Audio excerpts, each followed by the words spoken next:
Do you believe in ghosts? I do. And you will too. Video Psychosis.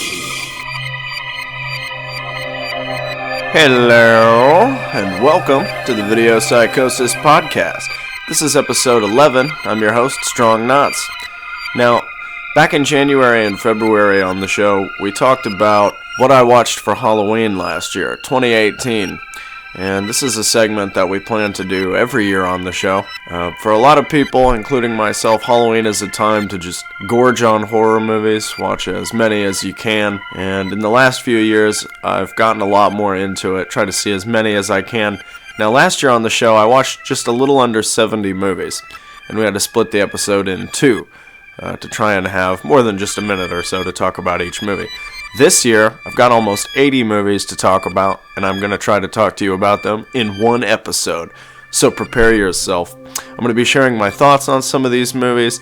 Also going to have a lot of trivia for you, some stuff you might not have known. There's a lot of connecting threads with these movies. With that being said, this is the Halloween 2019 episode of Video Psychosis. Let's get it rolling. Number 1 on the list, The Cat and the Canary. Paul Leany, 1927. This is a really good movie. Really accessible for a movie from the 20s. I think a lot of people have a hard time watching older films, or pretty much almost anything made before the 70s, 60s, 70s, it seems like. But you go back and watch a lot of these films made in the 20s and 30s, a lot of them are really accessible. And this movie is hilarious. I think a lot of people would really like it. It was remade with Bob Hope in 1939. There's a great use of intertitles, like when you watch a silent film and the characters aren't speaking, so you have to see what they're saying on screen, that's an intertitle. And this movie has some really clever ones, like there's a character who's talking about ghosts, and the title sort of floats up the screen very ominously. There's a lot of nice superimpositions in this movie, like one at the beginning with this dying old man who's leaving his will, and he's sort of stuck between these medicine bottles. And then there's another shot later with a bunch of people in the house with a clock superimposed over them as they wait for the midnight hour for the reading of the will. This is basically a movie about a family that's fighting over a will. Pretty popular thread in a lot of these kinds of movies, and you don't know if there's a monster in the house, or it's haunted, or if this family is trying to get at each other's throats to get the money. Really excellent film. I highly recommend it. The director actually died from blood poisoning just almost 2 years later, Paul Leany, and you may have seen the film he made, The Man Who Laughs, with Conrad Veidt. That was a big inspiration for the Joker from the Batman comics. So The Cat and the Canary, definitely check that one out. Number 2 on the list, Island of Lost Souls, 1932, directed by Earl C. Kenton. This is basically, I think, one of the first adaptations, maybe the first adaptation of H.G. Wells' The Island of Dr. Moreau. It's got Charles Laughton in it. Bela Lugosi has a small role. This movie was actually banned in the UK until 1958, and in Sweden it was banned from public showings the year after it was released in 1933. Now, when they were making this movie, they actually held a contest to see who would play the part of the Panther Woman. Now, H.G. Wells himself wasn't crazy about this movie. He didn't like the emphasis on horror over the philosophical themes of his book, but honestly, this is a classic. It's a really great film. It's influenced scores of musicians like Devo and the Cramps. House of Pain, the rap group. That's where they get their name from. So get up, and jump around. Now, Earl C. Kenton, if that name doesn't sound familiar, he directed several horror films. He also made The Ghost of Frankenstein, House of Frankenstein, and House of Dracula. Number 3 on the list, The Old Dark House, 1932, directed by James Whale. Now, James Whale was not strictly a horror director, but that's obviously what he's most known for, since he made Frankenstein, The Bride of Frankenstein, The Invisible Man. And this movie is, I would say, just as good as those films. Doesn't get talked about as often as those films. It's got Boris Karloff in it. Charles Laughton again. This is one of 2 films from the list here that he did in 1932. One interesting thing about this movie is the sort of gender twisty making of it. There's a really old character. The father's name in this movie is Sir Roderick Fem. The movie is about some people that get trapped at a house during a really bad rainstorm, and there's a bunch of kooks in the house, and these people who are just trying to travel somewhere else get stuck with the kooks. And, Boris Karloff is like their scary sort of like servant, and there's like an old man upstairs who was actually played by a woman, Elspeth Dudgeon. This movie has some really witty dialogue, lots of really funny stuff in there. Very underrated movie, worth seeing. And one thing that's worth noting, Boris Karloff and James Whale actually kind of had a little bit of a falling out while they were making this movie. Whale wanted Karloff to play the Invisible Man, but because of their falling out, this is part of the reason he ended up using Claude Rains instead. And The Old Dark House, excellent movie, definitely worth seeing. Just like The Cat and the Canary, this is a really funny movie. Maybe not enough horror for some people, but I thought it was just fantastic. Probably one of the best movies I watched this Halloween. Number 4, Mystery of the Wax Museum, 1933, directed by Michael Curtiz. If that name sounds familiar, Michael Curtiz directed Casablanca and Mildred Pierce, but he had also done horror films like Dr. X. This movie actually kind of has a couple people who knew their way around the horror genre. You've got the actor Lionel Atwill, Fay Wray, who were both in Dr. X together. Both of them would star together in another horror film too called The Vampire Bat. Lionel Atwill was in Mark of the Vampire, Son of Frankenstein, and a couple other Frankenstein movies too. And obviously Fay Wray, mostly known for King Kong, but she also did The Most Dangerous Game. Now this movie, when it was made, they didn't have the production code yet. So there's a character that's a junkie in it. It's the assistant at the Wax Museum. When they remade this movie 20 years later with Vincent Price, they changed the junkie character to an alcoholic to be more suitable for the times and fit in with the production code. A lot of people don't even know that the Vincent Price film, House of Wax, is a remake of this, and that film is just as good as this one. Once again, for a film from the 30s, this is really accessible. It's really funny. The color version of it was thought to be lost until the late 60s. And it's been remade twice, once with Vincent Price, like we mentioned, also in the early 2000s, with Paris Hilton, of all people. And that one's not very good, but it does have some good gore scenes in it. There's this one great scene in the Mystery of the Wax Museum. They show the police station. There's a cop reading like a dirty book called Naughty Stories. I thought that was really funny to see somebody reading a sort of smut book in a 30s movie. One thing that stands out about this movie, it's got a portrayal of an intelligent, ambitious woman that works for the newspaper, and you don't see as much of that in the 30s movies, so that was kind of refreshing. Although they do kind of ruin her character a little bit at the end with this silly sort of scene where she's like, oh, let's get engaged, and, I don't know. But Mystery of the Wax Museum, really great movie, definitely worth seeing. Number 5 on the list here, Mad Love, 1935, directed by Karl Freund. Now, Karl Freund had worked as a director of photography on several films, including Todd Browning's Dracula, Fritz Lang's Metropolis, The Golem from 1920. He had actually directed a few films himself, but he started off as a DP. He directed The Mummy, and one thing a lot of people probably don't know, he's uncredited, but he was a sort of director on Todd Browning's Dracula, because Todd Browning would leave the set due to several issues, and Karl Freund would have to take over while he was gone. Browning was having some drinking problems and also going through mourning while he was making Dracula, so sometimes he would just disappear from the set, and that's when Karl Freund had to take over. Now, this was Karl Freund's last film when it came out in 1935. Stars Peter Lorre, who's of course known mostly for M, Casablanca, films like that, but he's also in other good movies like Stranger on the Third Floor, Tales of Terror, The Raven. This movie also features actor Colin Clive, mostly known for playing Dr. Frankenstein. He was a stage actor that was good friends with James Whale, and they worked together several times. The first time they collaborated was on a war film called Journey's End, which they had done on stage. In the original script, there's a little girl who has a surgery performed on her. In the original script, she was supposed to die because of Peter Lorre's character's distraction while he's operating on her, but they obviously changed that because it was a little bit too dark for the time. This is basically a remake of The Hans of Orlac from 1924, and it's got a lot of great stuff in it that's really funny. Like, there's a scene where they go to the theater where there's this sort of grand guignol going on, and there's like a headless coat check. There's a really great drunk scene with double vision. Yeah, check out Mad Love. That's a great movie, and Turner Classic Movies plays it a lot around Halloween. So, number 6, I Walked with a Zombie, 1943, directed by Jacques Tourneur. Tourneur, we've talked about him on the show even just last year, as a matter of fact. We even talked about him on the last podcast. You may remember my guest Paul Malik brought up Curse of the Demon. Tourneur directed that. He also made Cat People, The Leopard Man, and of course the famous film noir Out of the Past. One thing that's interesting about this movie, there's an Arnold Birkeland painting in one of the characters' room called Isle of the Dead, and this would actually inspire the Val Lewton film just 2 years later. There's a great character in the movie, this sort of zombie guardsman named Carafor, and he gets the spookiest scene in the movie. Sort of like an ill-fated lover's story, you know? And there's a lot of voodoo terminology going on here. This was before zombies were the Romero kind, and, you know, they had the big bug eyes and sort of ashen skin, and they just had this gaunt appearance. And because of this representation of voodoo, they use a lot of the sort of slang for that, like, they have a hunga at the hum for it, you know? Next film on the list, The Seventh Victim, 1945, directed by Mark Robson. This was Mark Robson's first film. He also made Bedlam with Boris Karloff and The Harder They Fall with Humphrey Bogart. There's an actor here, Tom Conway.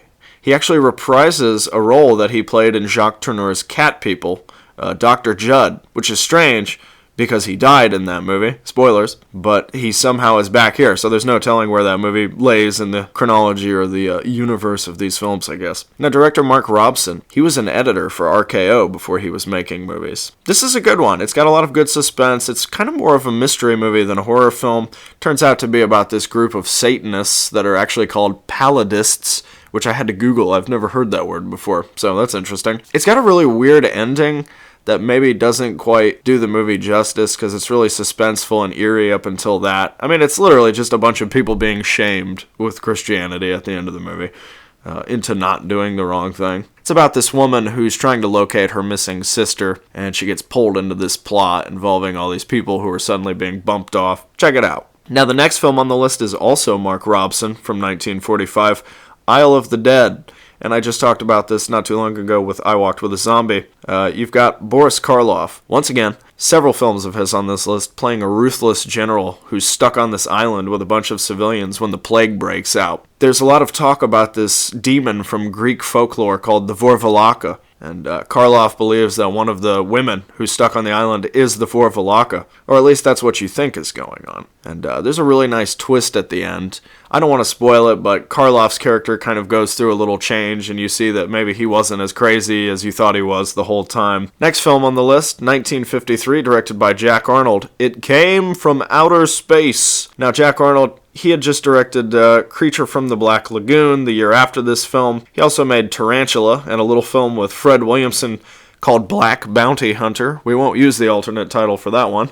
Jack Arnold did a lot of these kind of films. He was a really talented director. The original design for the alien in this movie was rejected, but it was used later by Universal in the movie This Island Earth, which you may remember from the Mystery Science Theater movie. One really cool thing about this movie, whenever you see the alien's vision, it's like this weird sort of bubble-looking thing. Well, they actually filmed that by blowing a bubble around the camera lens.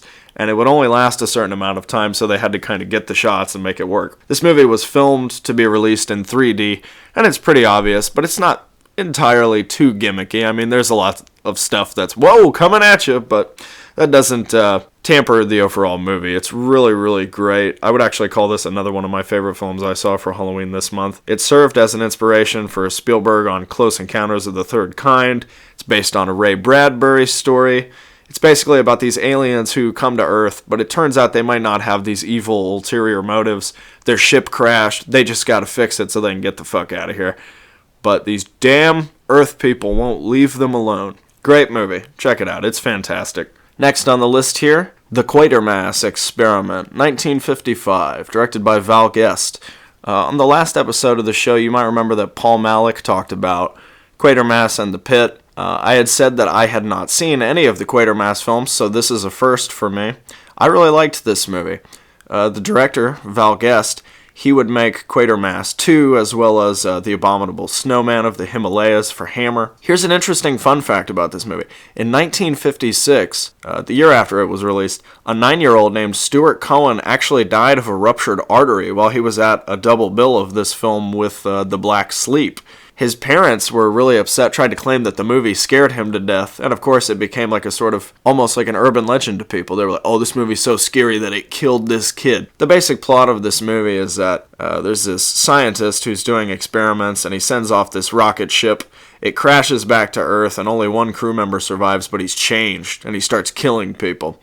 One thing I loved about this movie, the killer astronaut guy. He's like using a cactus as a weapon. Like he's just holding a cactus in his bare hand and smacking people with it. Pretty brutal. They saved the monster in this movie for the end. It's a little bit silly looking, but that's not a detractor against the film. It's really worth seeing. Great movie. If you like sci-fi horror stuff, this is well worth a watch, and it's got that Lovecraftian vibe. Next on the list, The Bad Seed, 1956, directed by Mervyn LeRoy. Now, Mervyn LeRoy had previously made the classic film I Am a Fugitive from a Chain Gang, which is an incredible movie. Check that out if you haven't seen it. This movie was offered to Alfred Hitchcock, but he turned it down. It was based on a stage play. The actress who plays the mom in this movie, Nancy Kelly, actually played the mom in the original Broadway version. Now, John Waters is a big fan of this movie, so as you can expect, it's got a high camp tone, really offbeat ending. Billy Wilder actually wanted to do this movie, but that didn't work out. And spoilers here, if you've seen the movie, you know that it's about a kid who's going around killing people when she doesn't get what she wants, and she's supposed to be a goody two-shoes. Now, at the end of the movie, she gets struck by a lightning bolt, which is like God's way of punishing her. But then, that might have been too much for 50s audiences, even to see a killer kid get struck by lightning, so they incorporated this silly little scene to lighten the tone and give the character her quote-unquote comeuppance, where the little girl just gets spanked. That's her punishment for, like, murdering several people. She's like, all right, time for your spanking. It's pretty ridiculous. This movie is definitely worth checking out. It's really funny. I like killer kid movies. And Patty McCormack, who plays the killer kid in this movie, she was also in Bug from 1975, Saturday the 14th Strikes Back, and even recently she played Mildred Drummond in one of my favorite movies, Paul Thomas Anderson's The Master. Check out The Bad Seed. Worth a look. The Black Sleep, 1956, Reginald LeBorg. Now, this was one half of that double feature I was just talking about with the Quatermass Experiment, where that 9-year-old kid died. And I honestly can't see either of these movies scaring somebody to death. But this film, pretty interesting. It's got a stacked cast. You've got Basil Rathbone, Lon Chaney Jr., John Carradine, Bela Lugosi, Tor Johnson. I mean, that's a pretty solid little lineup there. And for a film from the mid-50s, there's a pretty shocking little brain dissection scene that has some cerebral fluid leakage. Pretty gross stuff. Rathbone obviously plays the mad scientist whose wife is dying, so he's experimenting on people to try and keep his wife alive. And the director, Reginald LeBorg, he would later make Diary of a Madman with Vincent Price. This was also Bela Lugosi's last film that he completed before his death. Obviously, it wasn't his last film, as anyone familiar with Ed Wood knows, but it was the last film he had completed while he was still alive. Peter Lorre was actually supposed to be in this movie, but he wanted too much money, so they replaced him with Akim Tamiroff. There's a drug in the movie called Nindintira that the scientist is using. It turns men into zombies. Pretty interesting. This is one of several movies on this list that has a secret room in it. Probably the funniest thing in this movie, there's a picture of Tor Johnson and he's got a wig on. You know, if you ever wanted to see what Tor Johnson looks like in a wig, watch The Black Sleep. You'll get to see. Next up, we've got Gene Fowler Jr., 1957, directing I Was a Teenage Werewolf. Now, this was Gene Fowler's first film. He also made I Married a Monster from Outer Space. This movie famously grossed really well. It made over $2 million on just a $150,000 budget. This was in the 50s, so that was a lot of money. Jack Nicholson actually auditioned to play the lead character, but was turned down because he didn't have the look. I would actually really love to see this movie with a young Jack Nicholson in it. I think that would be really interesting. This movie was released on a double bill with a film that I talked about on last year's Halloween show, Invasion of the Saucermen. And they're both great. This is actually one of several films that American International Pictures produced. And I think probably the most famous thing about this movie was an inspiration on The Cramps. They named one of their songs after it. It's really good. Basically about this troubled teenager who keeps getting into fights and ends up a guinea pig for a scientist who's trying to revert him to primitivism. And, you know, it doesn't work out. But there's a really great scene in this movie right after the main character gets in a fight with this guy. This cop is telling him, you know, you just keep picking fights with people. What about that scene that happened in the supermarket? And the kid tells him, he's like, it was the cashier's mistake. Cop goes, well, yeah, sure it was the cashier's mistake, but you didn't give him a chance to rectify that mistake. Boom, you hit him with a gallon of milk. Yeah, great movie. Check out I Was a Teenage Werewolf. It's really funny, really good. So now we're moving into the 1960s with the list here, and we're going to start with Horror Hotel by John Moxey, also known as City of the Dead. This is one of a few films on the list with Christopher Lee in it. He's a horror icon for sure. This was John Moxey's first film, and he ended up pretty much doing almost exclusively TV work afterward. So I don't know what happened there, but this is a pretty decent film. It would have been interesting to see him do more horror movies. In the beginning of the film, there's a sacrifice going on where they're burning this witch, not unlike something like Black Sunday, and she talks about her pact with Satan. Now, this was so controversial for 1960, they cut it for the American release. They were like, oh, this is offensive. We don't want to have this chick blaspheming God at the beginning of the movie. It's like, she's a witch. What else is she gonna do? You know, do you think she goes to church every Sunday? One notable thing about this movie, it was Amicus Productions' first film. Obviously, they made tons and tons and tons of this horror stuff to compete with Hammer. The screenplay was initially written as a pilot for a TV series with Boris Karloff, but that didn't work out. One reason you should watch this movie, you get to see people set on fire by a giant cross. How incredible is that? They just point this giant cross at the witches and boom, they go up in flames. Incredible. 1961, William Castle, Homicidal. Now this is a Psycho knockoff. It even has the expository ending where they explain what was wrong with the character, to the movie's detriment, honestly. It kind of takes the movie down a notch in both cases with this film and Psycho. If you know William Castle, you know he always had to have a gimmick. And of course the gimmick in this movie is the fright break, where the audience has 1 minute to leave the theater if you're not prepared for what you're about to see. And you've got William Castle narrating over this footage of a ticking clock counting down. You're a brave audience, you know. Pretty great. Castle even appears in the introduction to the film, knitting the title of the movie. You know, like those little signs that you see hung up in the house, like Home Sweet Home. Like, you know, the kind of thing Gam Gam used to do. William Castle's knitting the title of this movie. One thing that made me laugh, the main character, her name is Merriam-Webster, like the dictionary. And you would think that's not a particularly common name, but there's a line of dialogue where this cop says, well, you know, there's a lot of Merriam-Websters in Southern California. Are there? Fuck, I didn't know that. Interesting thing about this movie, it's got a little gender twist at the end that, you know, wasn't too much used up to this point in the early 60s, but it's actually hinted at throughout the film by references to Denmark. Worth seeing. Homicidal is great.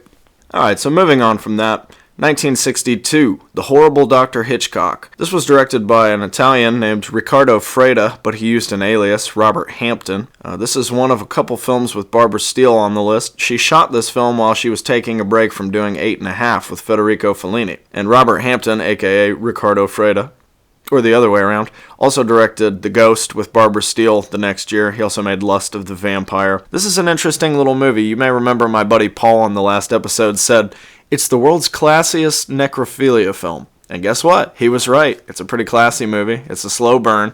There's not a lot of craziness going on in there.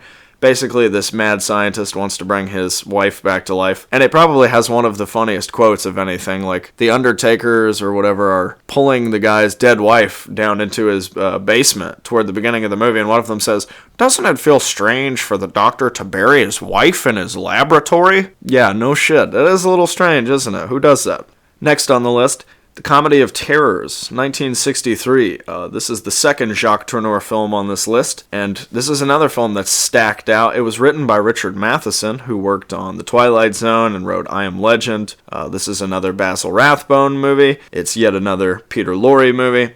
This is one of a couple films with Vincent Price that'll appear on the list, and once again, one of many Boris Karloff films. More of a comedy than a horror film, and it's really tongue-in-cheek. It's not incredible, but it's worth seeing, especially if you like any of the people involved. There is some really broad comedy here that might not be to everybody's tastes. Like, for example, there's a woman whose singing is so bad that it breaks glass and wilts flowers, pops corks out of bottles. Not one of the best horror comedies, but worth it just to see all these great actors together, and Vincent Price really hams it up in this movie. He's fantastic as this undertaker who's killing people so that his funeral business can succeed.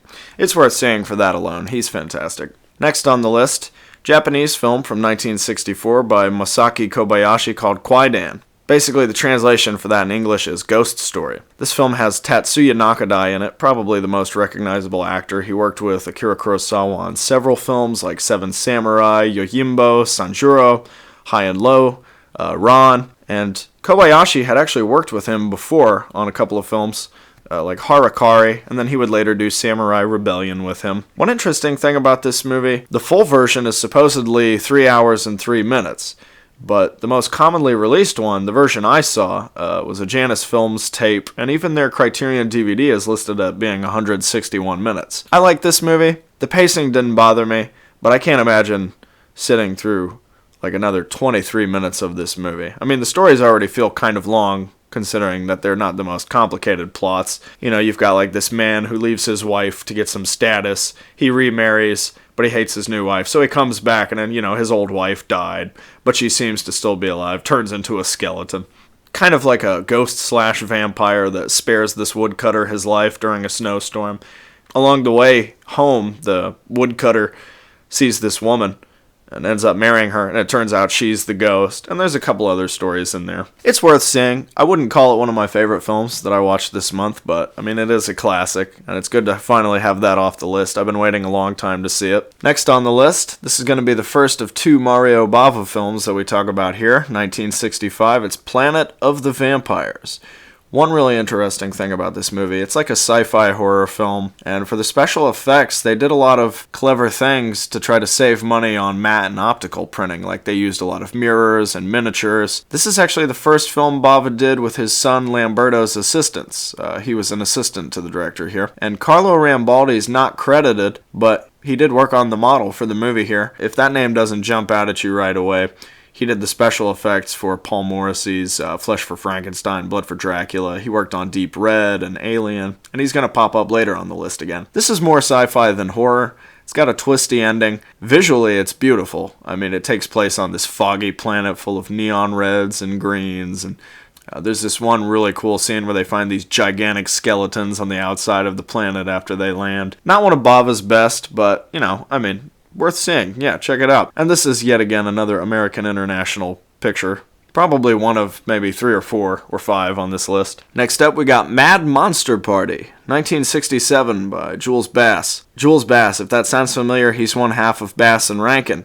who made, you know, like the Rudolph the Red-Nosed Reindeer, stop-motion cartoon, several other things. This was the only film Bass and Rankin didn't make for TV. They never made another movie, so this was kind of like their solo outing, and it's pretty awesome. I saw this in the theater probably about a decade ago at the Plaza Theater for the Silver Scream Spook Show, and it was absolutely terrific. That was the first time I saw it. I hadn't seen it in a long time, so I rewatched it this year, and I gotta say, it still holds up. It's really funny, really entertaining. One fun fact about this movie, the producers didn't want to pay royalties for the monsters in the movie, so you may notice they all have different names. Like, instead of the Bride of Frankenstein, it's The Monster's Mate. And part of the reason it's called Mad Monster Party is this was supposed to be a sort of springboard for a comedic film from the people who worked on Mad Magazine, like Jack Davis was a character designer on this film. Harvey Kurtzman co-wrote the screenplay. Once again, this is another Boris Karloff movie. Pretty tongue-in-cheek role. He plays Baron Boris von Frankenstein. This might be the only kids movie you'll ever see where a woman falls in love with a guy after he slaps her a couple times. Yeah, it was 1967. You know, come on.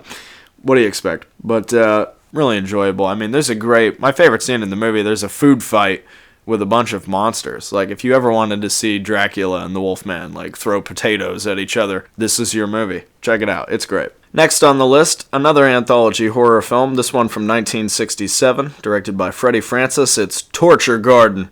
Now, this movie is not as hardcore as that title might make you think. You're probably familiar with Freddie Francis's work. He was actually a director of photography before this. He'd worked with people like, he would go on to work with people like David Lynch, Martin Scorsese, but he also directed his own films like The Deadly Bees, the 1972 Tales from the Crypt, Tales That Witness Madness, Girly. One interesting thing, this movie was written by Robert Bloch, who worked on Psycho, obviously. The cast here is not bad. You got Jack Palance, Burgess Meredith, Peter Cushing, Christopher Lee. This was one of Amicus's earlier anthologies, along with Dr. Terror's House of Horrors, but they would go on to make stuff like The House That Dripped Blood, Asylum, Vault of Horror, From Beyond the Grave. Burgess Meredith here, he plays the devil, Dr. Diablo, And this was the second time he played the devil. He actually already had done that in a Twilight Zone episode before this. There's a Kevin Spacey lookalike here who's driven to kill by a cat named Balthazar. That's a great story. You've got a story about immortal robots, a haunted piano, a guy who's obsessed with Edgar Allan Poe, and it turns out Edgar Allan Poe is still alive and living in some guy's basement. Yeah, Torture Garden's awesome. It's lighthearted, not one of the better anthology horror films that Amicus put out, but yeah, worth seeing if you like that kind of stuff. It's consistently fun throughout. I wouldn't call it bad at all. Definitely check that out. Now, the next film is not quite as good. In fact, it's not very good at all. Scream and Scream Again. 1970, directed by Gordon Hessler. If Gordon Hessler sounds familiar, he directed Rage of Honor with Sho Kosugi and Kiss Meets the Phantom of the Park. Yuck.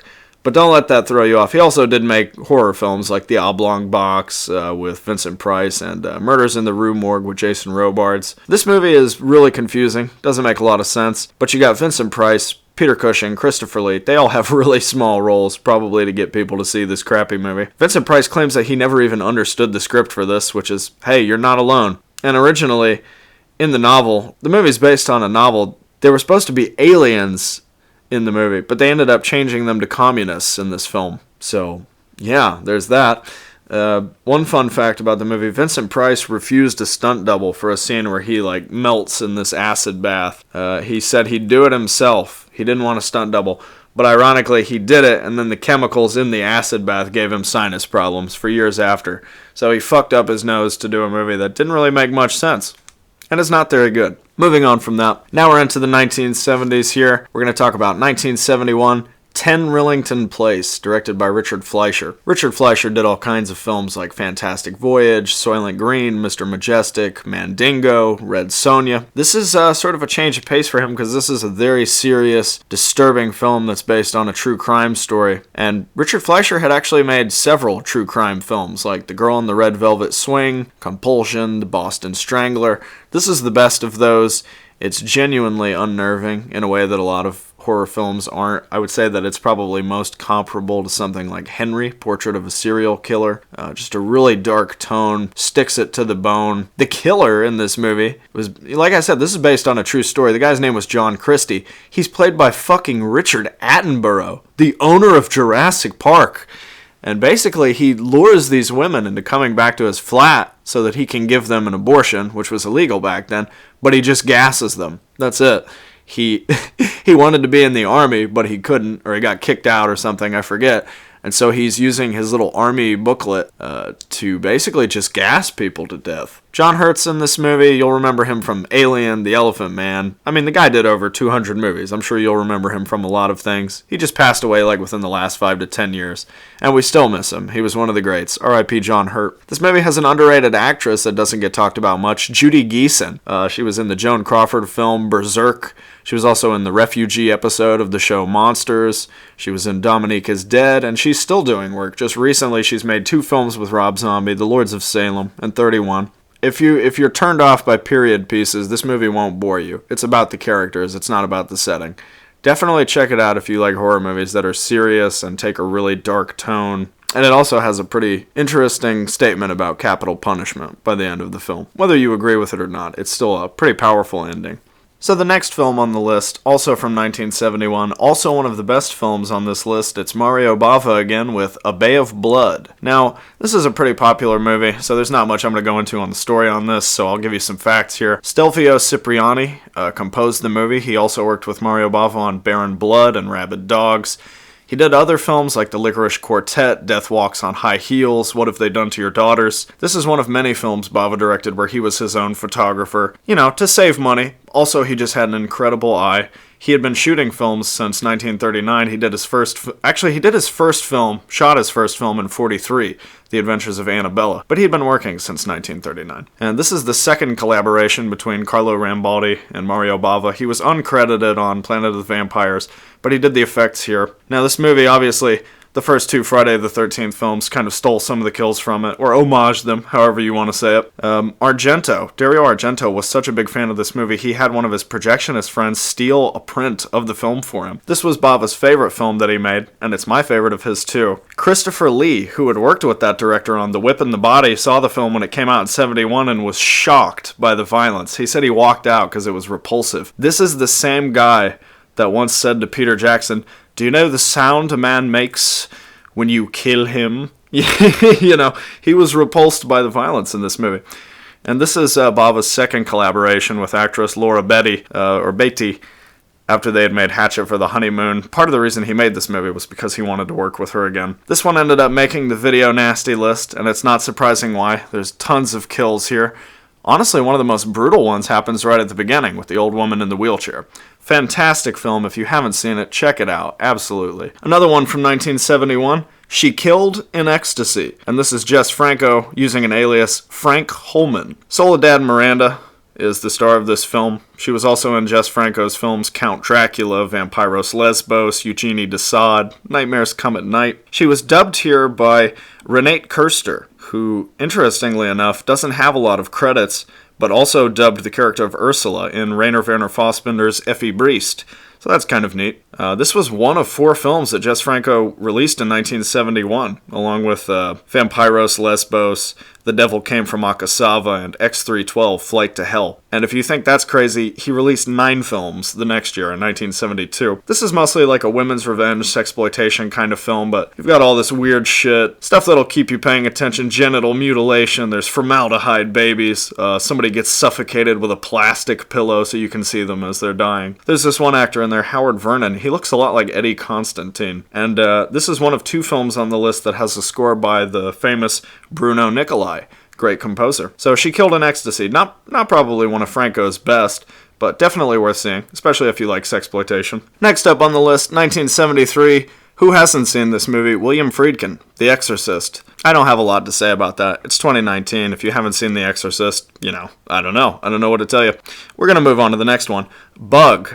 1975. William Castle co-wrote the screenplay for this. He also produced it. Jesse Vint from the Black Oak Conspiracy, which you may remember my guest Henry Krinkle talking about on the Hichsploitation episode. He's in this movie. Patty McCormick, the little girl from The Bad Seed, once again. One of the characters' house, the Parmeters, if the interior looks familiar to you, it was used to film The Brady Bunch. It's the exact same house, so a lot of people have noticed that. Really funny kind of little detail. And of course, William Castle with his gimmicks, he wanted to attach brushes to the theater seats so that they would rub the audience member's leg, kind of like a bug suddenly crawling on them, but the theaters were like, no, fuck that. So it didn't happen. And this was actually William Castle's last outing. He had directed Shanks with Marcel Marceau not too long before this, but this was pretty much the last film he worked on before he passed away. There's a bit player in this movie whose name is Alan Fudge. He plays Mark. If you've never heard of Alan Fudge, guess what? You've undoubtedly seen him. He's been in films like Edward Scissorhands, Family Plot, The Man Who Wasn't There. Over 150 credits. This movie has a kind of like that 50s sci-fi component, but with a more destructive twist on it. Really good sound design in this movie. It's more than just a B-movie, killer bug movie. The sound design is really jarring in this movie. Mostly pretty good and just to the point. There is one ridiculous scene where the bugs spell somebody's name on the wall. That's a little bit much. But you can't hate a movie that ends with the earth splitting open and giant flying bugs like dropping this guy down to hell. Come on. Eyeball. 1975, Umberto Lenzi. Umberto Lenzi, he did a lot of films, and we've talked about several of his films on the show, so we'll talk about a few more here that aren't as well known, or talked about by us at least. 7 Blood-Stained Orchids, he made Spasmo, the 1980 Eaten Alive, Nightmare Beach, also known as Welcome to Spring Break. There's an actor in this film, John Richardson. He's done a lot of work in horror that's pretty cool. He was in Black Sunday, the Bava film, once again. He was in Torso, The Church. There's an actress here, Myrta Miller. She was in Vengeance of the Zombies, that Paul Naschy film, Santo versus Dr. Death, but then she also has done great work like Cria Cuervos. George Rigaud, another actor here who's probably not so well known, but he's done a ton of these films like All the Colors of the Dark, The Case of the Bloody Iris, and A Lizard in a Woman's Skin. Bruno Nicolai's second appearance here on the list. We talked about him just not too long ago. He also scored The Night Evelyn came out of the grave. The Red Queen kills 7 times. The Tempter, also known as the Antichrist, which I talked about for the last Halloween show. One of my favorite scenes in this movie is there's like an old school terror tunnel bumper car ride, and there's like a death scene in the terror tunnel. This is a really fun, trashy sort of giallo. I recommend it. If you like Lindsay, you'll probably like it. A lot of people don't seem too crazy about it, but I had a blast watching it. Move on to another Italian film from 1975. Let's talk about Footprints on the Moon, directed by Luigi Bazzoni with an uncredited Mario Finelli, based on his own novel. This was Luigi Bazzoni's last film. He really only made 5 movies, the most famous of which is probably The Fifth Chord. This movie was shot by Vittorio Storaro, who worked with Dario Argento, Bernardo Bertolucci, Francis Ford Coppola, Warren Beatty. Shot a lot of great films. There's an actress in this film, Florinda Balkan, and you might probably recognize her from Don't Torture a Duckling, but she was also in other great films like Candy and Investigation of a Citizen Above Suspicion. Can't talk about this movie without mentioning Klaus Kinski, probably one of the world's cruelest men. Obviously, everybody knows his collaborations and horrifying relationship with Werner Herzog, but in the 80s he did a lot of these trashy horror movies like Crawl Space, Creature, Android, Venom, Schizoid, you know. So Klaus Kinski, nightmare human being, always entertaining to watch on screen though. This is a really slow, moody kind of movie. It's not your typical horror movie. I mean, there's one death and it happens toward the end. The last 10 minutes of this film are fantastic, and I really liked the movie within a movie sort of element to this film. Next up, another film from 75, Frozen Scream, directed by Frank Roach. Whoo boy, this movie. Frank Roach's only other film was Nomad Riders, which, if you've seen it, let me know how it is. I want to see it. Renee Harmon is an actress in this movie. She also produced and wrote it. If you're familiar with Bleeding Skull, they've sung her praises several times. She was in Cinderella 2000, Lady Street Fighter, Night of Terror, Jungle Trap. This movie is just absurd, man. It's not good. This is not a good movie. But it is funny, and just how weird and just offbeat and kind of charmingly crummy it is. Like, there's this policeman, Sergeant McGuire, who narrates the movie. It kind of sounds like the narrator from Doris Wishman's Night to Dismember. There's a circle ceremony, and there's people just chanting, "Love and immortality, love and immortality." So it's like a post-hippie Satanist kind of movie, I guess. But they're not really Satanists, they're like zombies or something made, There's killer computer chips in this movie. That's how ridiculous it is. One of my favorite things about the movie, there's a scene where this hobo gets beaten up by one of the cult members. The cult member runs off and the hobo just says, "I guess he doesn't want to drink." Yeah, I can't really recommend this, but if you like, I don't know. I can't recommend it, but damn if I didn't enjoy it. Next up, David Cronenberg, 1975. They Came From Within, also known as Shivers, but I watched a Vestron VHS of this under the title They Came From Within, so that's what we're using here. This is another Barbara Steele movie. Obviously, Cronenberg's a legend in the horror world. Everybody knows who he is, right? I mean, come on. There's monsters named after him on Rick and Morty. They were filming a scene with this movie where someone gets stabbed in the shoulder with a fork. And Cronenberg stunt doubled for the guy, and he had padding on, and he still actually got stabbed in the shoulder, and it really hurt, I would imagine. Joe Silver is in this movie. He was also in Rabid, another Cronenberg film, but he was the voice of the Creep in Creepshow 2. Actress here named Lynn Lowry. If you don't know her, you've probably seen her. She's in I Drink Your Blood, small role in The Crazies. She was also in Radley Metzger's Score from the 70s. One of my favorite things about this movie, there's like a bellboy that kind of looks like Ted DiBiase. He gets jumped by this horny old lady. And of course it's Cronenberg, so it's disturbing, even though it was a little bit campier than most of his films. You can tell that he matured a lot as he made more films, but you got like kids on leashes barking like dogs in this movie. Oh yeah, it's perverse. And it has a classic 50s sort of horror ending. It was actually panned when it initially came out. Even the Parliament of Canada was like, "This is trash." But you know what? It rocks. Great movie. Check it out. 1976, and we got a wild one here, directed by Arthur Marks. It's J.D.'s Revenge. Oh man, this movie, also insane. Gotta see it. If you haven't seen this one, it's must be seen.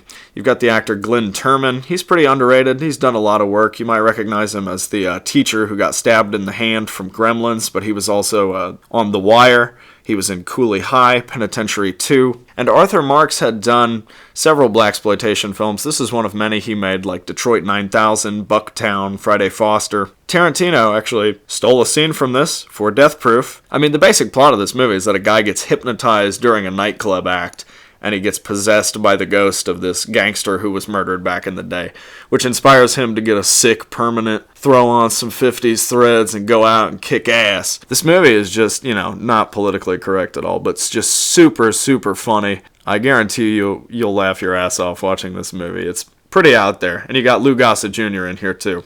Recommended. 1977, William Sachs. We're talking about The Incredible Melting Man. Now, William Sachs had directed Secrets of the Gods. He went on to make Galaxina. Rick Baker, famously, did the makeup effects for this. Super goopy. One of the best melt movies. I mean, it's really, really funny. Probably not as well known. The director Jonathan Demme, who made Silence of the Lambs, actually plays a character in this movie who gets killed.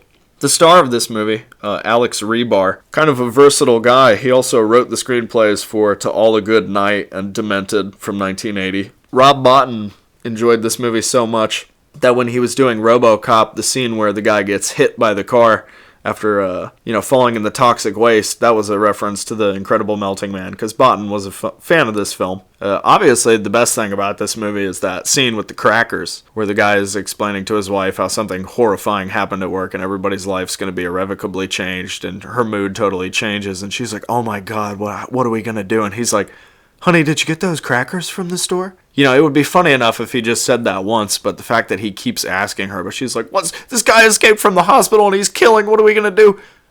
Honey, I need those crackers. Check out The Incredible Melting Man. Great movie. Next up, we got Lucio Fulci, 1977, The Psychic. This was one of many movies that Fabio Frizzi did the score for on a Fulci film. He also did the music for Zombie, The Beyond. You might not have known this, but he was Cam from Pieces. Remember Pieces? Music by Cam. That's actually Fabio Frizzi. Who knew? Sergio Salvati shot this film. He worked with Fulci on several films, but he also shot Cellar Dweller, Ghoulies 2, 1990, The Bronx Warriors. So he's got a pretty good little list of trash there. Some of the music in this film was reused by Tarantino once again in Kill Bill, Volume 1. Fulci himself recycles footage from Don't Torture a Duckling here. Do you remember that scene? Spoilers for Don't Torture a Duckling, but not spoilers for this film. Somebody is falling off a cliff and their head gets smashed by rocks on the way down. The footage is so nice you use it twice, and it's just as fun here as it was in there. You got Jennifer O'Neill as the star of this film. She was in Scanners, or would go on to do Scanners with Cronenberg. There's some similarities with Edgar Allan Poe's Cask of Amontillado here. It's got a kind of an abrupt ending that ends on a note that you would think they would carry through, but yeah, this is more restrained than a lot of Fulci's films. It's not like a gore fest. It's actually kind of more of a mystery movie, and I like the idea of a clairvoyant who's might be predicting her own death. That's a pretty cool idea. Next film, Halloween, 1978. John Carpenter. We're going to graze over this one. Who hasn't seen Halloween? Next film on the list, Weasels Rip My Flesh, 1979, directed by Nathan Schiff. Nathan Schiff, we've talked about him on the show before, definitely. You'll probably remember Henry from the Hichsploitation episode talking about They Don't Cut the Grass Anymore. Just like that film, this one also has a really artsy intro by this narrator, which is totally against the tone of what's actually in the film. This is not an artsy film at all, really. But this was Schiff's first film, and he made it when he was 16 with his friends. It's shot on Super 8. They were using stuff around the house like canned spaghetti and toys for the effects, but that didn't stop them from making their own models. There's some stop motion animation here. They got this little costume that they use, and this movie is just ridiculous, as all of his films are. It was originally called Twilight of the Living Horror. I mean, they did the opening credits in this movie by just pasting letters on a TV screen, so that's what you're working with here. And the movie was shot for, believe this, $400.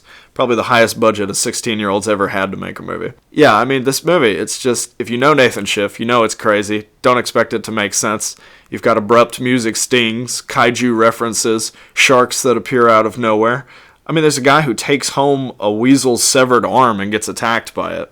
If you don't want to see this movie from that, then I don't know what to tell you. I'm going to start off the 1980s here with Louis Teague's Alligator. Louis Teague directed Cujo, Cat's Eye, really underrated movie with Rutger Hauer called Deadlock, also known as Wedlock, but that's more of an action film. John Sayles wrote the screenplay for this, and he's more of an artsy kind of guy. We've talked about him on the show before. There's some actors in this film that you will definitely recognize. Robert Forster, who just passed away, R.I.P., but Dean Jagger, If that name doesn't sound familiar, he was in X the Unknown, Bad Day at Black Rock, Sam Fuller's 40 Guns. You might recognize him if you saw him. Been in a lot of films, not just horror. The original script for this movie took place in Milwaukee, and the Alligator was supposed to have been enlarged by this beer from the brewery that was flowing into the sewers, but John Sayles thought that was totally ridiculous and rewrote the film. Something that's only recently come out with the passing of Robert Forster, Bryan Cranston posted online. He was actually a production assistant for the special effects department on this film,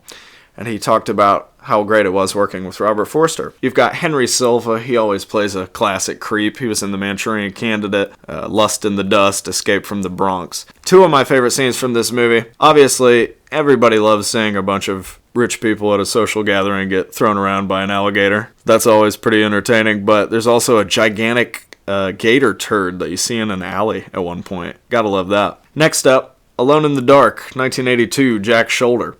This is one of two movies with Jack Palance, one of four movies with Donald Pleasance on the list. You got Martin Landau from The Being, Ed Wood.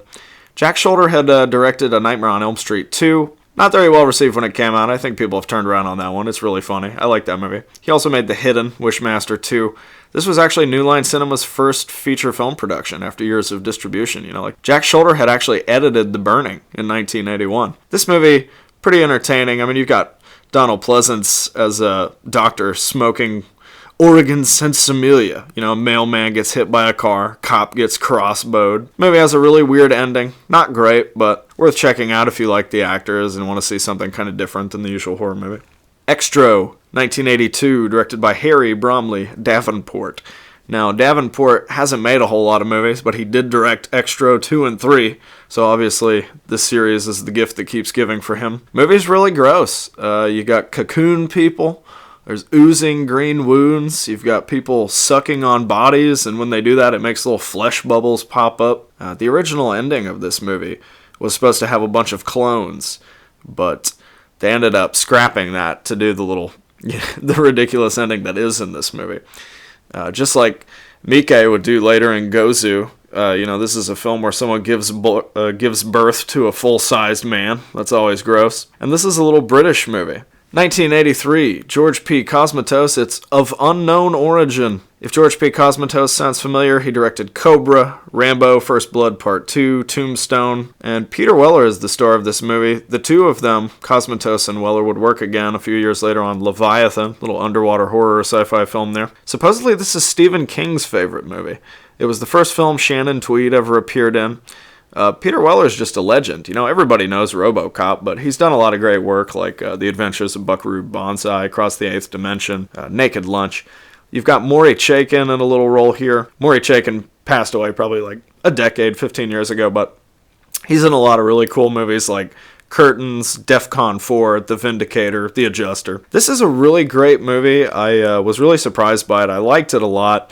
The finale is a little bit too on the nose, though. It drives home the fact that this is a metaphor movie, and it's much more fun being a movie where RoboCop fights a giant rat.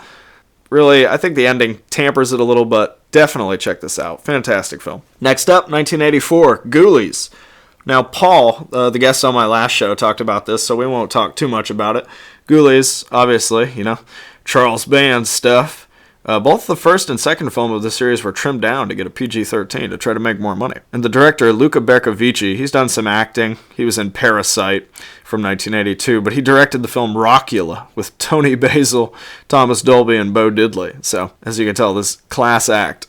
Next up, Silver Bullet, 1985, directed by Daniel Attias. This was his only feature film. He did literally only TV work afterwards, but you've probably seen some of that.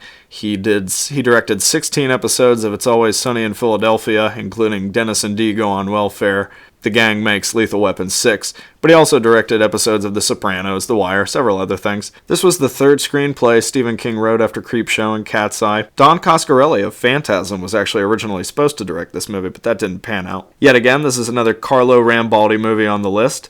There's actually a scene where they use sound effects from American Werewolf in London when one of the characters, Stella, gets attacked. Here's another fun fact. Two of the actors in this movie, Everett McGill from Twin Peaks and Gary Busey, Both of them are in this movie. Both of them would be killed by Steven Seagal in an Under Siege film. Gary Busey was killed in the first film by Seagal, and Everett McGill was killed in the second one. So that's pretty amusing. You got Terry O'Quinn here from The Stepfather, Pin, Blind Fury. He's great. I really like the foggy wolf hunt scene where the guy gets like half his face ripped off, but for the most part, not a huge fan of this movie. It just doesn't have any urgency to the story. It doesn't feel like it has much momentum. I don't know. I don't think it's great, but it's worth seeing, especially if you like werewolf movies. Next up, Black River Monster, 1986, directed by John Duncan. One of 2 films that he ever made. Last year for Halloween we talked about The Hackers. Well, this was his first film. The actor Craig Martin plays the protagonist Leroy. He also plays Leroy's mother and the Black River Monster. Wow.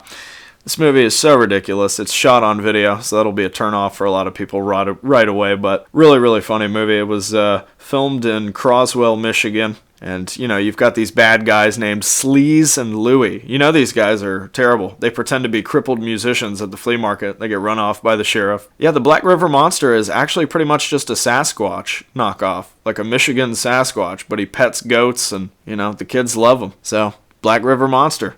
It's exactly how it sounds. I loved it. Lucker the Necrophagus, 1986, directed by James Desert, which was actually an alias for this Belgian dude, but I will not even attempt to pronounce his real last name, because it's crazy. This movie, honestly, pretty disappointing. Not very good. It's had a lot of hype over the years.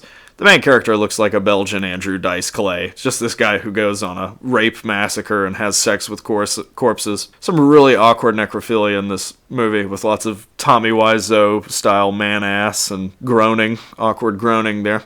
Also a lot of screaming in this movie. When your movie's not good and you have a lot of screaming, that's just even more annoying. Really abrupt ending here. The producer destroyed all the negatives of this film, which is part of the reason the Synapse DVD is not the best quality, because it was taken from an uncut BDM distribution VHS, I believe. Yeah, not a lot to say about Lucker.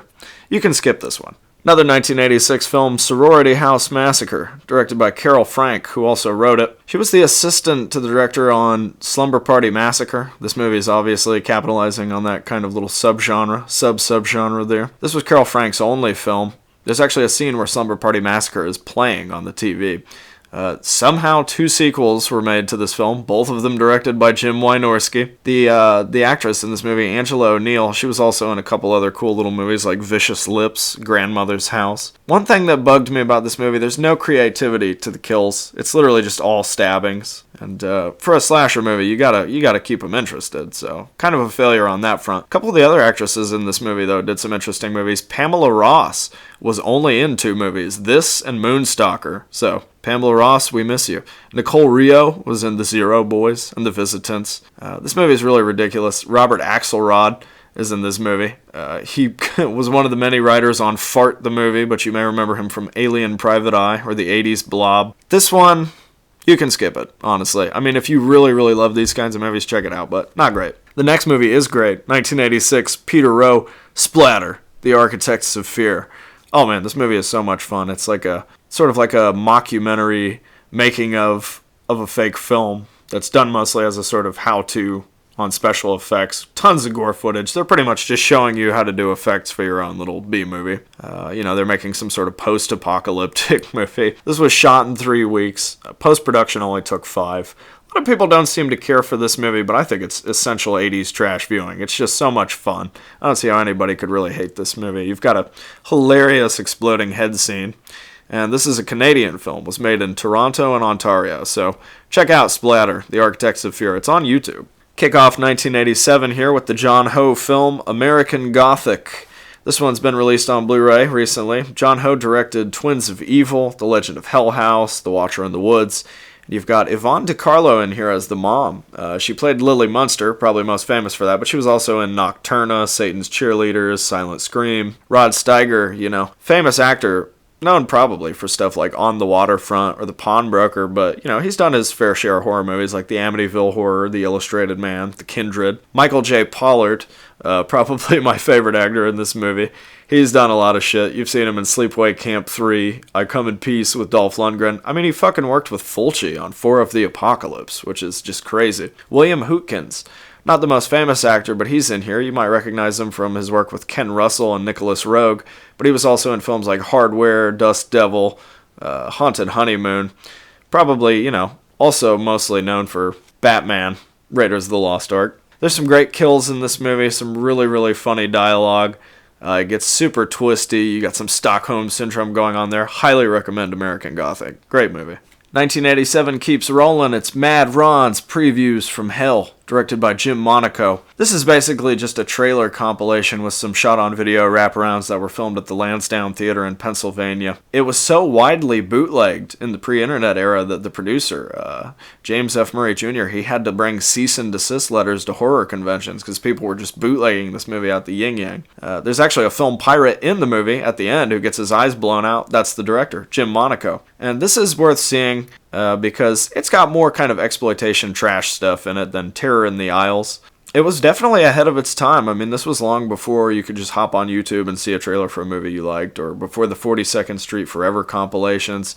And there really are some great trailers for some interesting movies here. Like you've got trailers for Torso, Love Me Deadly, 3 on a Meat Hook, Cannibal Girls.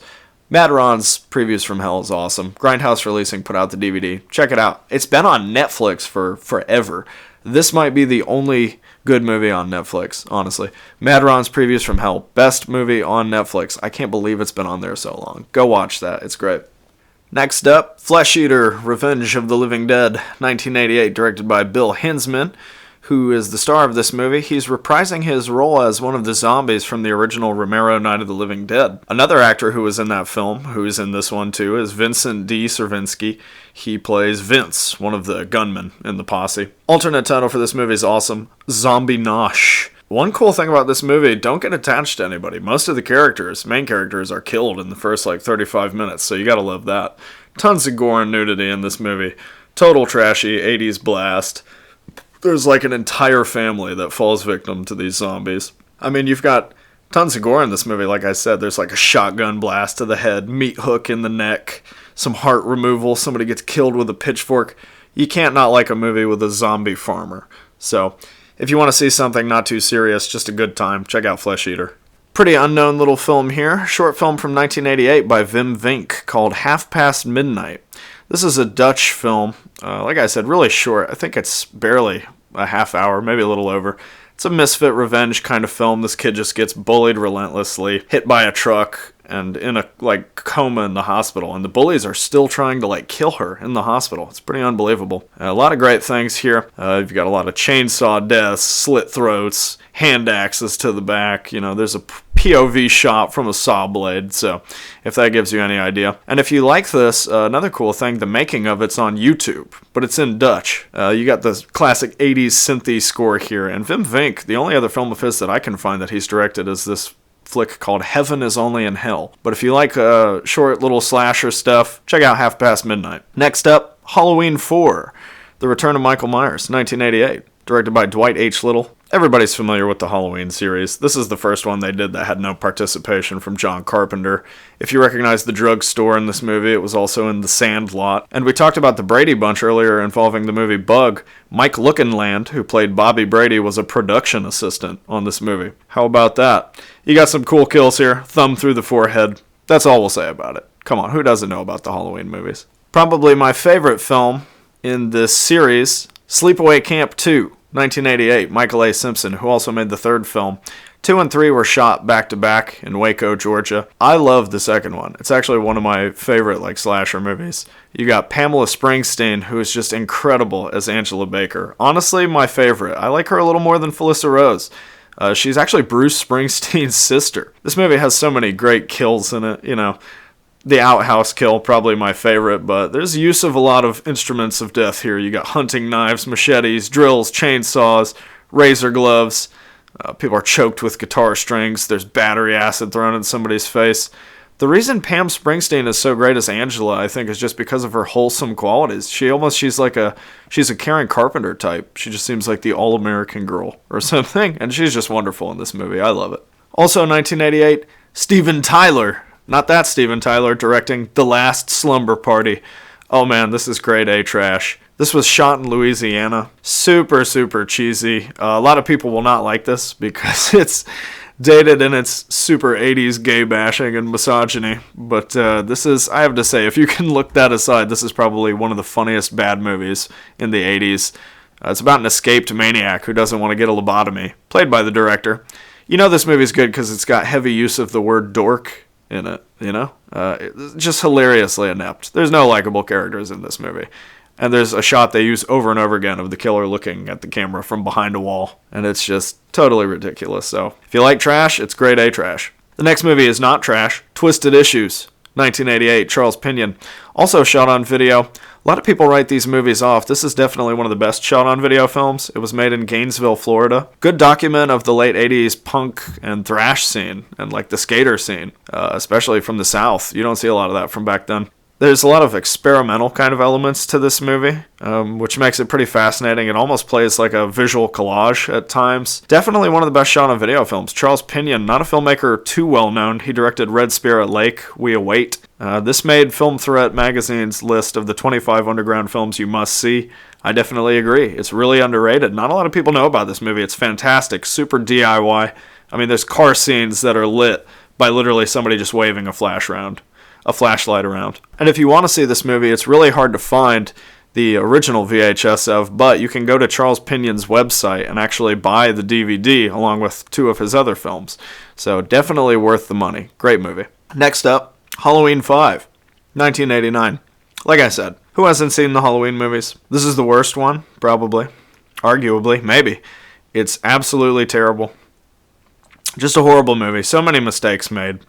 About the only thing that it keeps in tradition with the series is that, you know, a dog dies and it's got a killer named Michael Myers. He's now suddenly a brunette, though. Yeah, this movie's trash, so you're not missing anything. This movie is, I mean, they didn't even spell the director's name right in the opening credits, so probably good reasoning for that. Piece of shit. Next movie on the list, also from 1989, also pretty underwhelming, I hate to say.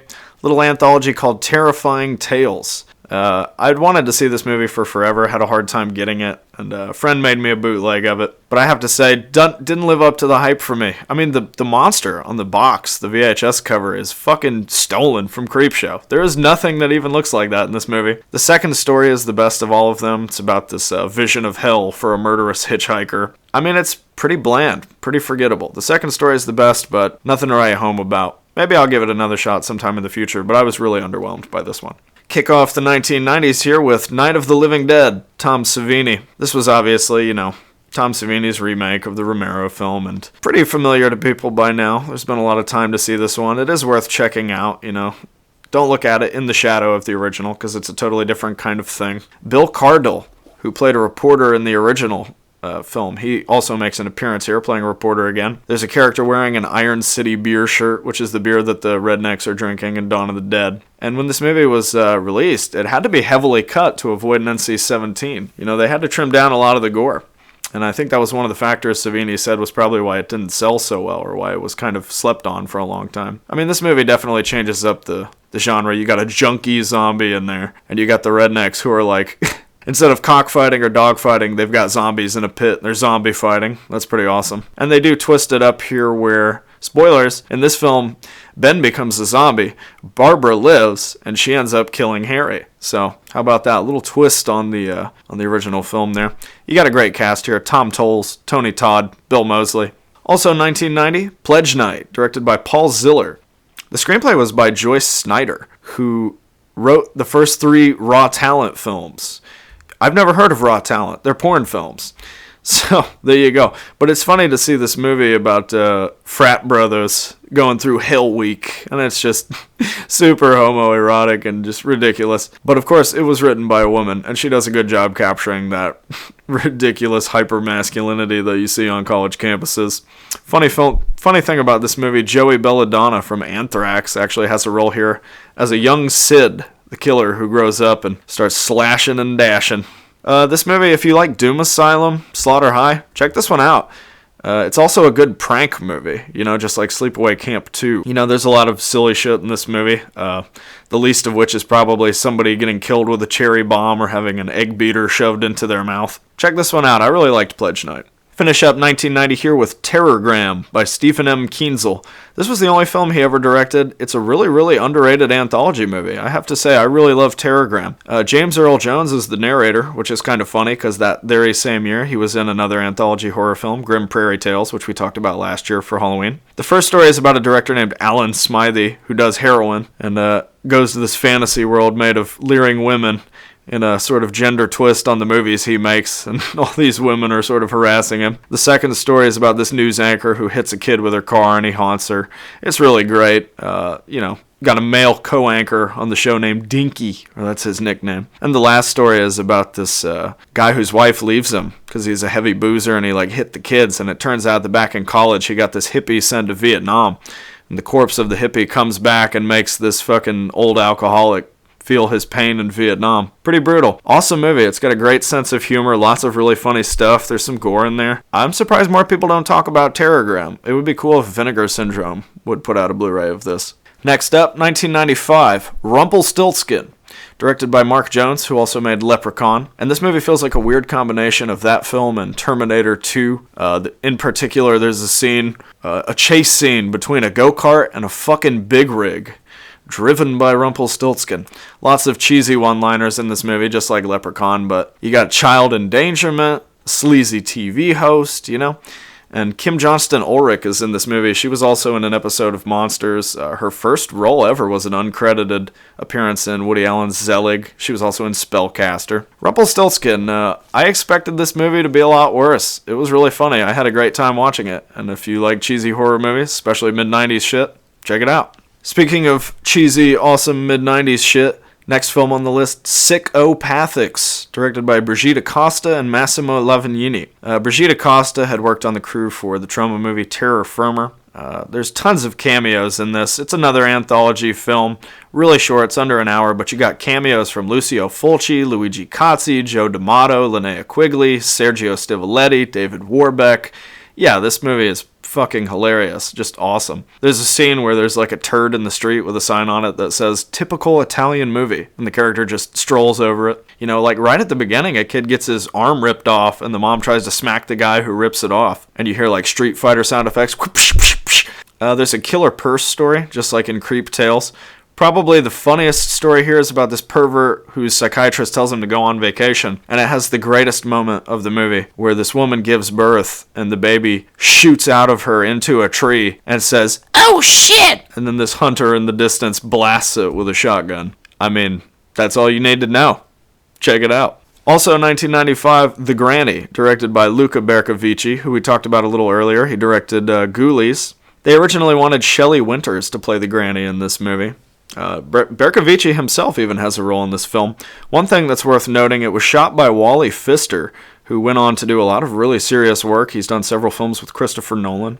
This movie is just a trashy good time. You got lots of Dutch angles.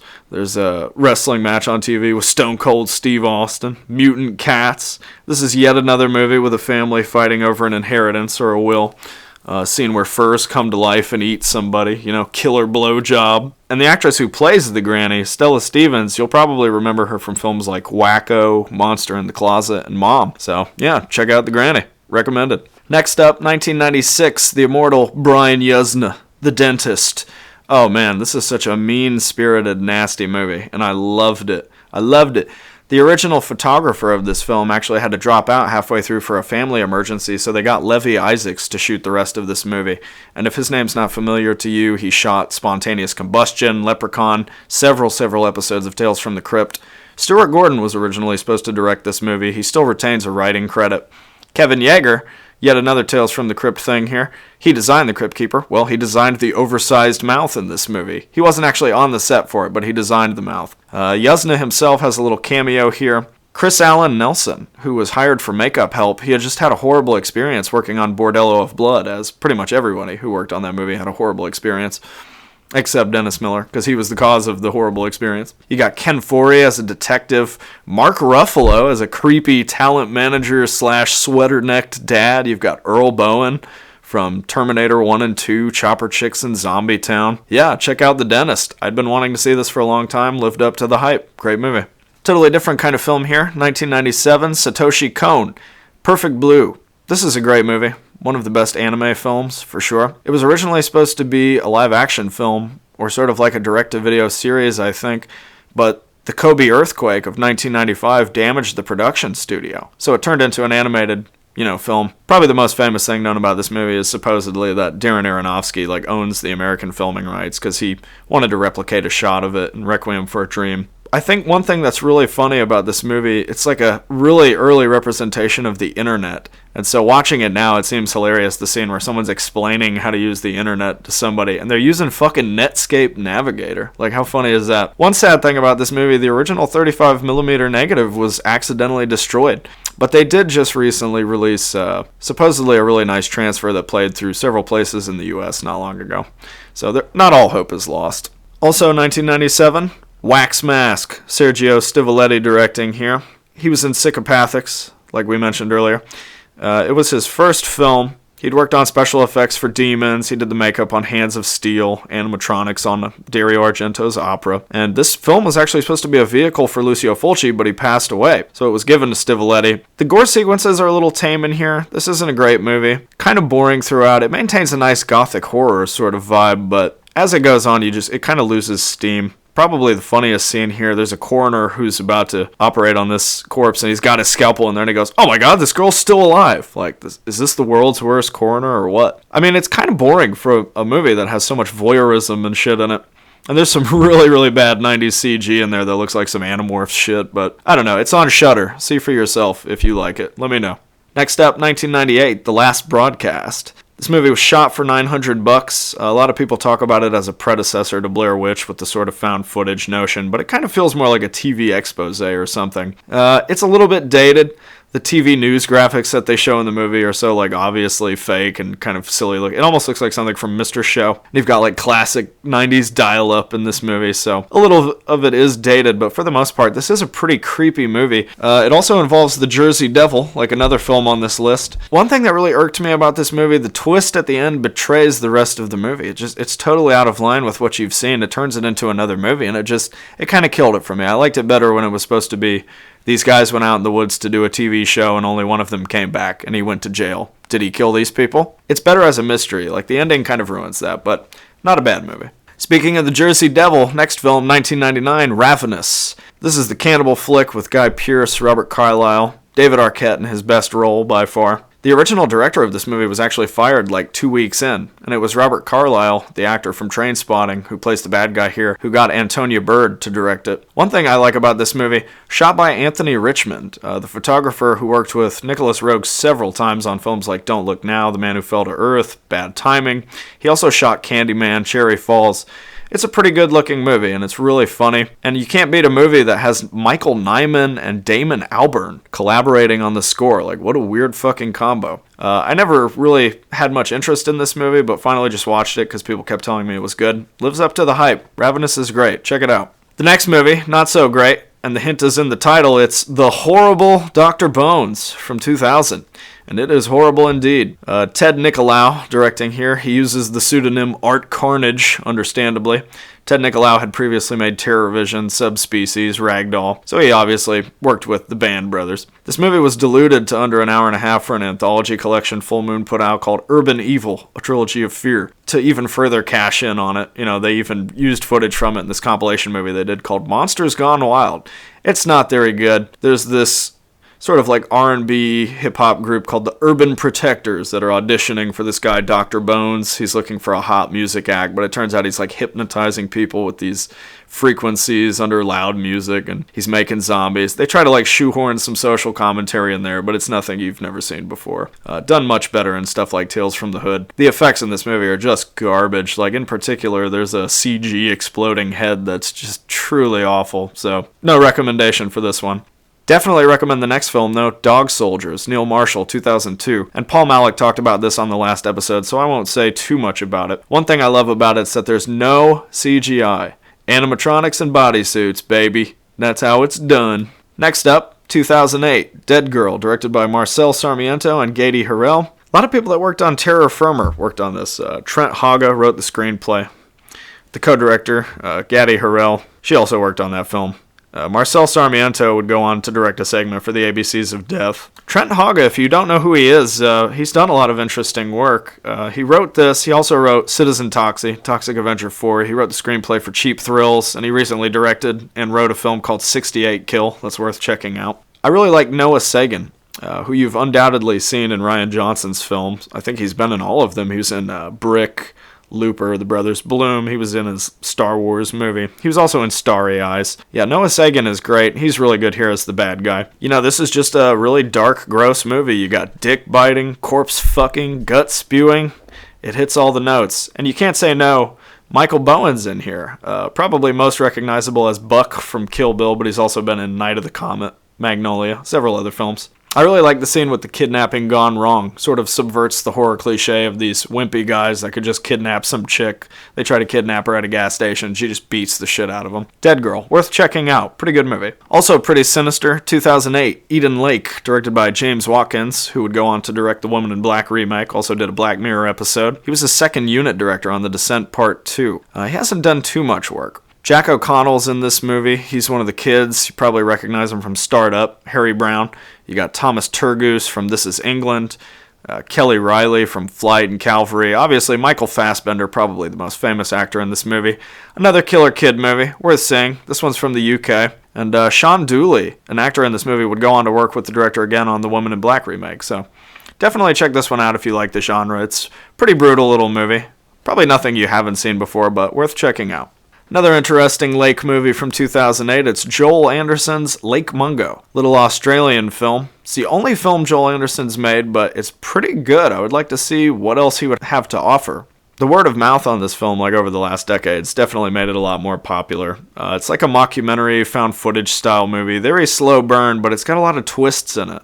You know, like faked photographs and sudden sex tape appearances. There's a really great jump scare that they literally build towards. Like, they save it for the last, 15, 20 minutes, and it is very effective. But the movie doesn't need the jump scare. It's really, really creepy. It's got a very somber tone. A good ghost movie. Just have the patience for it, and you might be rewarded. So it's 2019, and we're almost at the end of the decade. Let's talk about the last decade of movies and conclude my Halloween viewing for this year. Saint Bernard, 2013, directed by Gabe Bartalos. I loved this movie. It's great. It was made in 2013, didn't get released till last year. Severin put it out. It was the second film Gabe Bartalos directed after Skinned Deep from 2004.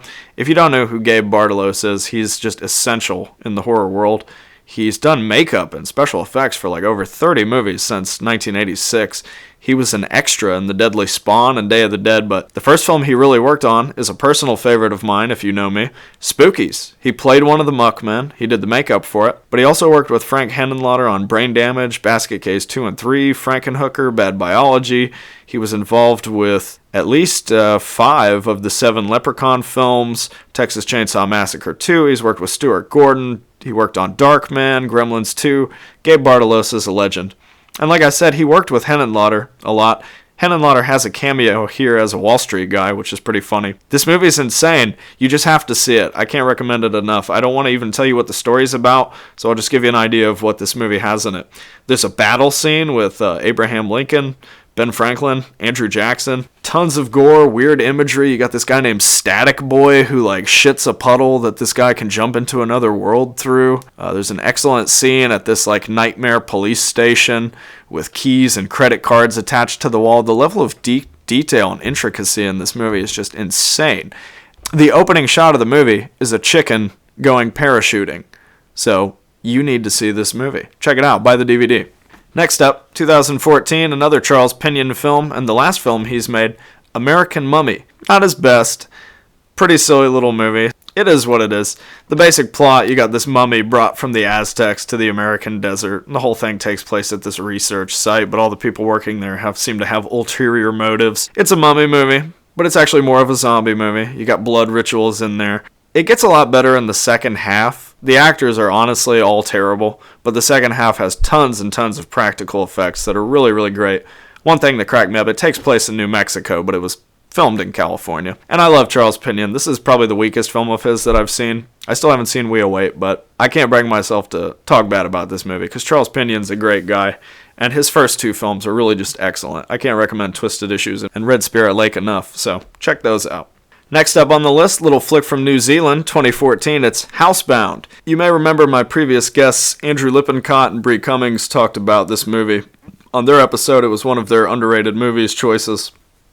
And I finally decided to watch it. I enjoyed it. I felt like the comedy didn't work as well as the horror elements, but I liked the fact that it was more than just a standard ghost story. The plot's a little bit too heavy on your suspension of disbelief, like a person on house arrest somehow involved in 2 quote-unquote accidental murders, and they're just like, alright, no problem. But the mom in this movie is really great. This is the only film that the director Gerard Johnstone's made so far. Would be interesting to see him try something again, because this is not bad for a first film. Worth checking out if you like modern horror. The next film, 2017, TerrorTales. Oh my goodness. Directed by Carolyn Baker and Rob Michaels. Rob Michaels actually plays several roles in this movie, mostly people getting killed. But he has some great character names here. Shitting Santa, Beheaded Slitter, Bludgeoned Dude, who could forget? And Carolyn Baker actually also plays the mom in The Christmas Story. Not a big fan of modern anthology horror movies for the most part, but this is one that stays true to its trashy throwback roots. And it's not, I don't really like a lot of throwbacky horror, because I feel like you should have your own ideas to stand on instead of just saying, hey, remember this thing? But this movie does a pretty entertaining job of, trying to carry on in the tradition, but give you its own thing. I mean, you got a story about a killer guitar with strings that pull people's guts out, A guy gets killed with a baseball to the head, kind of like the Raid 2. There's a flesh-eating fog, that turns into a little mini melt movie. I have to say, I enjoyed TerrorTales quite a lot. Another really short anthology film, not even an hour. If you can find this one, check it out. Super trashy fun. As we reach the conclusion of the Halloween viewing from 2019 list, I'd like to point out I watched 78 films for the month this year, so I beat the record from last year, the amount of films I talked about on the last show. We're going to conclude here with Alexandre Aja's Crawl from 2019. Probably the newest film on this list, just came out earlier this year. It's actually the first film I watched for Halloween. Was not crazy about this movie. A lot of people seem to enjoy it. The atmosphere is terrific. I love the idea of a movie that takes place during a heavy rainstorm and people are stuck in a flood inside a house. And I do like the idea of a bunch of alligators terrorizing these people stuck in a basement. But, honestly, it didn't do a whole lot for me. The characters and the plot were pretty thin. There's nowhere near enough blood or gore in here, which is kind of surprising considering the director made the Piranha 3D remake and The Hills Have Eyes remake and High Tension. I don't know. It's not the worst film. Entertaining as an alligator movie, but you root for the alligator more than you do for the other characters. I just didn't care about the daughter-father team. They just weren't very important to me. I would have liked a little bit more gator action in there. This movie's definitely no alligator. But if you enjoy these monster movies, check it out. I guess it could be worse. And with that being said, that's going to bring us to the end of the episode. 78 films, 31 days. That's Halloween 2019. Feel free to send us your thoughts. I'd like to hear what you think about some of these movies. If you disagree with me, I'd love to hear what you have to say. And if you like what you heard, be sure to check out the other episodes. They're available on YouTube and Facebook. We've got the VHS swap coming up in January. That's going to be in Olympia, Washington at the Meeting House, January 25th. So get ready for that. But for now, I'm Strong Knots, and this has been the Halloween 2019 episode of Video Psychosis. Video Psychosis.